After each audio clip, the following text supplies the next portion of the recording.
Morning children, we are continuing our English grammar 17th chapter, that is punctuation. In last day's class, I have discussed about punctuation, why do you use punctuation mark in a sentence and what are the kind of punctuation marks we use in a sentence. Here only this is revision time where I have a practice time where I have given some of the sentences already on the board. Here only the sentences are without the punctuation marks. You have to find it out which punctuation mark is appropriate for which sentence and you have to put this on the sentences. As I told you, if it is a simple sentence or a statement, the sentence should stop with a full stop. Then only if there are same kind of words together, each of the words will be separated by a simple punctuation mark, that is called comma. If there is a feeling like that way, sorrow, joyous, mutsa, if you are surprised and just express this feeling through the sentence, then only we use the such kind of punctuation marks, that is called exclamation marks.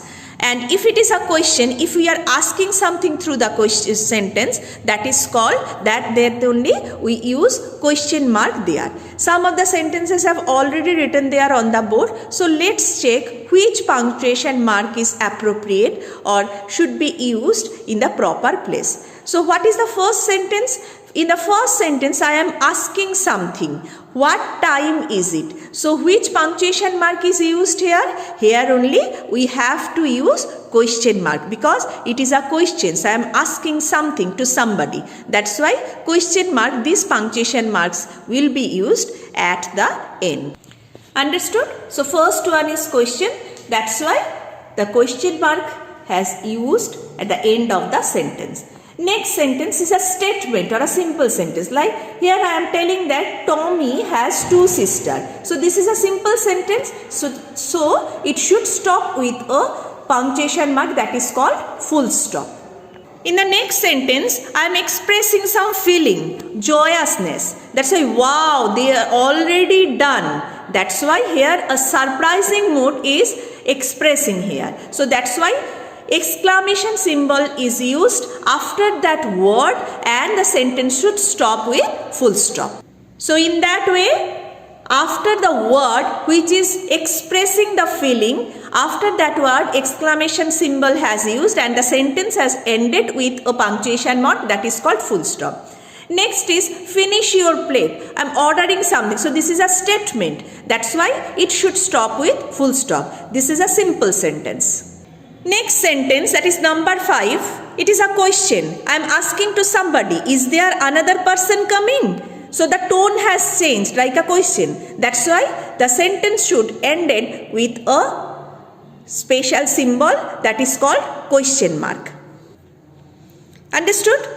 Number 6. Here the sentence is telling that I want something like that way which are related kind. Give me the pen, pencil, eraser and colors. So these are some words which has to be separated by the punctuation mark which is called comma. So give me the pen, comma, pencil, eraser, but because of colors is the last word, here in the place of comma I have used and. At the last sentence or 7th one, here a strong feeling has delivered. So hooray, India has won the World Cup. Here we have just expressed a strong feeling or a joyousness. That's why here two symbols or two punctuation marks should be used. What I have already told, first one will be exclamation mark and the last one the sentence should stop with full stop. So first after hooray, a symbol is used called as exclamation marks and the sentence should stop with full stop. So look at the board again. In which way I have used the punctuation marks for the proper sentence, for a particular sentence, a particular punctuation marks, like that way where I have used question mark, where full stop, where comma, where exclamation marks. In that manner, so many examples also has given in your book. You practice the things again and again so the topic will be clear to you. This much is for today. Thank you so much.